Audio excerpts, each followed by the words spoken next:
A true life story, The Crying Child is a gripping tale of trust, betrayal, and the lengths a mother will go to protect her child. But in the search for safety, can judgment cloud the truth? Title: The Crying Child, the sprawling city of Lagos, with its constant hum of activity, was as lively as ever. In a crowded compound in the heart of the city, neighbors lived their lives closely intertwined, sharing walls, yards, and sometimes even secrets. Michael, a quiet 27-year-old, lived in one of the single rooms at the back of the yard. He was the type of man who kept to himself, polite but distant. He worked as a graphic designer, often spending his days in his room glued to his laptop or reading novels. Across the compound lived Clara, a young mother struggling to care for her 2-month-old baby girl, Emily. Emily had a loud, piercing cry that could be heard all through the yard no matter what Clara did. Feeding, rocking, singing, Emily's cries rarely stopped. But oddly enough, whenever Michael held Emily, she would calm down almost immediately. One afternoon, as Clara struggled to soothe her crying baby while cooking at the shared kitchen area, her nosy neighbor, Mrs. Helen, approached. "Clara, don't you think it's strange that Emily stops crying every time Michael holds her?" Helen asked, her voice heavy with curiosity. Clara smiled faintly. "Some people just have a natural way with children. Emily seems to like him."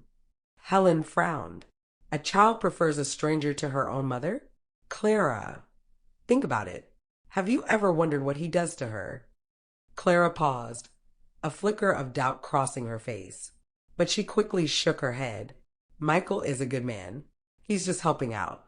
Besides, I'm grateful for the peace when he takes her."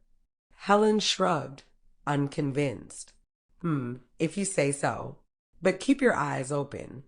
Later that evening, Michael stepped out of his room, carrying a calm and quiet Emily in his arms. Clara was washing clothes by the water tap and looked up in relief. "I'm going out," Michael said, handing Emily back to her mother.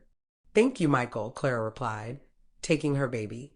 As he walked out of the compound, Helen appeared by Clara's side. "Clara, my dear, you need to watch him closely," Helen said in a low voice. "I've seen too many strange things in this life. Be careful." Clara hesitated, Helen's words gnawing at the edges of her mind. Could there really be something strange about Michael's ability to calm Emily? The following day, Emily's cries were as relentless as ever. Clara, exhausted and overwhelmed, was scrubbing clothes at the water tap when Michael returned from running errands.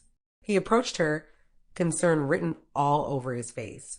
"Clara, let me take Emily for a while," he offered.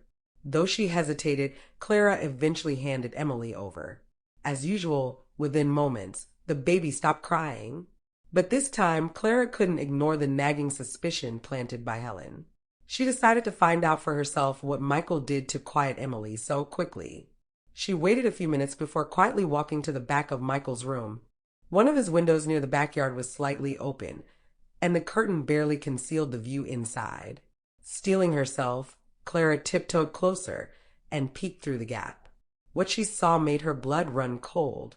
Her heart pounded, her hands trembling. To be continued. Title: The Crying Child, Episode 2. Clara staggered back from the window, her hand over her mouth to stifle a scream. Her legs felt weak, her vision blurred with tears. What she had just seen in Michael's room was beyond comprehension, beyond horror. Inside, Michael stood near his bed, cradling Emily. The baby was quiet, too quiet, while his actions defied everything Clara believed to be possible. His long stick is inside her baby's mouth, and the baby is sucking it like she's sucking a pacifier. How can someone do this? Her heart thudded in her chest as the grotesque image played over and over in her mind.